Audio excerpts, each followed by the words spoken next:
Moulay Hafid, ancien sultan du Maroc, vient de mourir à Enghien-les-Bains, où il s'était retiré en 1925. Voici l'ex-souverain au studio Pathé Cinéma à Vincennes en 1912.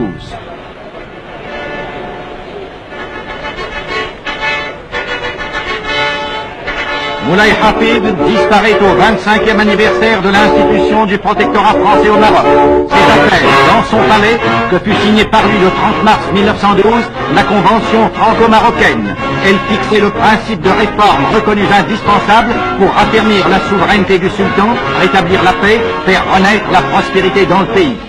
La plus grande misère régnait alors sur l'empire chérifien, livré sur la plus grande partie de son territoire à des désordres sanglants. Le général Lyautey, nommé résident général au Maroc, mit aussitôt en œuvre de puissants moyens pour occuper et pacifier le pays. La conquête de Taza ouvrit le chemin de l'Atlas, où s'agitaient de redoutables tribus rebelles. L'occupation de Taza permit aussi de réaliser la liaison avec l'Oranie par chemin de fer à voie étroite.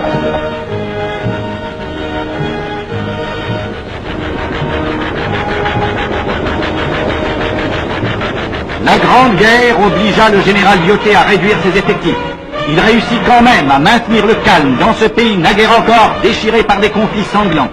D'autre part, il entreprit d'organiser l'Empire et de mettre en exploitation son sol et son sous-sol, de construire des ports et de créer les œuvres sociales qui furent souvent plus efficaces que les armes dans l'œuvre de pacification. Aujourd'hui, les ports marocains, dotés d'un puissant outillage moderne, reçoivent annuellement 3800 navires. Plusieurs barrages ont été construits pour l'irrigation et l'électrification du pays. Cette électrification se développe à un rythme accéléré. De nombreux trains sont mus électriquement. Le réseau de chemin de fer en service atteint une longueur totale de 2700 km et des lignes nouvelles sont en voie d'achèvement. Les ouvrages d'art d'une hardiesse qui fait honneur au génie français ont été construits. Le réseau routier dépasse 6700 km. Le nombre d'autos est proportionnellement plus élevé au Maroc que dans la métropole. 10 millions d'hectares ont été défrichés et mis en valeur par la collaboration franco-marocaine. Le Shell compte à ce jour plus de 12 millions de têtes. De nombreuses usines ont été créées pour l'industrialisation des produits du sol et du sous-sol. Des villes modernes ont surgi en quelques années au centre des régions les plus riches du monde. Des lignes aériennes les relient entre elles et 10 heures à peine les séparent de la France.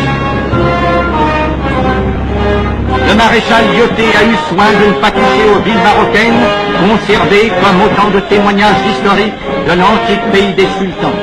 Sans toucher aux coutumes ni aux mœurs des indigènes, la civilisation française a réalisé une transformation presque miraculeuse. Le sultanat a retrouvé son prestige et rétabli sa domination.